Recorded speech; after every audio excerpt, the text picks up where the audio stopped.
یہ ہے مقبوض بلوچستان۔ آج جمعرات 11 جولائی سال 2024 ہے۔ بلوچستان ٹوڈے سے آج کے علاقائی خبروں کے ساتھ میں ہوں آپ کا میزبان الیاس بلوچ۔ گوادر پاکستانی فورسز کے ہاتھوں 2 نوجوان لاپتہ، 1 نوجوان بازیاب ہوا۔ دکھی قومی وسائل کی استحصال میں قابض شراکت داروں پر حملے کی ذمہ داری قبول کرتے ہیں بی ایل اے۔ مشق ملش بند پاکستانی فوجی کیمپ پر مسلح افراد نے حملہ کر دیا۔ پنجگور گچک سے جبری کمال بلوچ کی بازیابی کے لیے انسانی حقوق کے ادارے اور بلوچ قوم آواز بلند کریں، اہل خانہ کی اپیل۔ خوزدار اسطى محمد فائرنگ کے مختلف واقعات میں 3 افراد قتل۔ بارکھان سے 1 نعش برآمد ہوا ہے۔ خوزدار سوراب روڈ حادثات میں بچے سمیت 3 افراد ہلاک ہو گئے۔ کوئٹہ بلوچستان میں گزشتہ 3 مہینوں کے دوران 170 روڈ حادثات میں 521 خاندان متاثر ہوئے ہیں۔ یہ بات ویژول اسٹوڈیو کے 6 ماہی اعداد و شمار کے رپورٹ میں کہی گئی ہے۔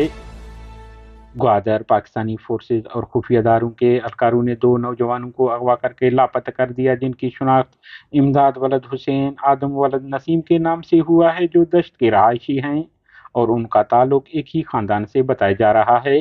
لاپتہ امداد ولد حسین کو پاکستانی فورسز اور خفیہ اداروں کے اہلکاروں نے بدھ کی صبح گوادر میں ایک دکان سے اغوا کر لیا، جبکہ نسیم ولد آدم کو 8 جولائی کو کنٹھانی سے اغوا کر کے لاپتہ کر دیا گیا تھا۔ دوسری جانب کیچ بالیچہ سے پاکستانی فورسز ہاتھوں جبری لاپتہ نوجوان عبید ولد میر جلال خان بازیاب ہوا ہے۔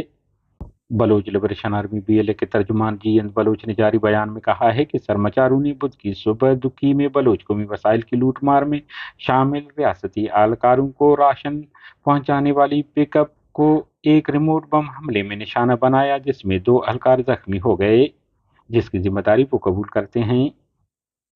آواران مشقے میں نامعلوم مسلح افراد نے پاکستانی فوجی کیمپ پر حملہ کر دیا۔ بتایا جا رہا ہے کہ بدھ کی پہر 3 بجے مشقے کے گاؤں ملش بند میں مسلح افراد نے پاکستانی فوج کے کیمپ پر حملہ کیا، جس کے نتیجے میں پاکستانی فوج کو جانی مالی نقصان پہنچا ہے۔ نصیر آباد گزشتہ روز صدر تھانہ کے حدود کوٹ لکھمیر عمرانی میں 5 مسلح افراد نے ایک گھر میں گھس کر فائرنگ کی، جس کے نتیجے میں بھٹا خان کھوسہ اور مسمات لال خاتون نامی خاتون ہلاک، جبکہ 2 خاتون زخمی ہو گئیں۔ خوزدار زہری کے علاقہ نورگامہ میں رات گئے گھریلو تنازع پر یار محمد پندرانی اور ان کے بیٹوں نے حملہ کر کے جان محمد پندرانی کو قتل کر دیا اور موقع سے فرار ہو گئے۔ بارکھان ایشانی موضع ناکامی کے نزدیک دولہ ندی میں 1 نعش ملی ہے، جس کی شناخت داد علی ولد حاجی میرجان کنگرانی بلوچ کے نام سے ہوا ہے۔ نعش کو بارکھان ہسپتال منتقل کر دیا گیا ہے۔ خوزدار سونارو کے مقام پر کراچی شاہراہ پر وین الٹ جانے سے بینک ملازم محمد یاسین اور غلام قادر موقع پر ہلاک، جبکہ مولا بخش اور خاتون صوبیہ خان زخمی ہو گئی۔ سوراب کوئٹہ کراچی شاہراہ سورہ مل مدرسہ کے مقام پر پک اپ کی ٹکر سے طالب علم ناصر ولد خیر اللہ موقع پر ہلاک ہوا۔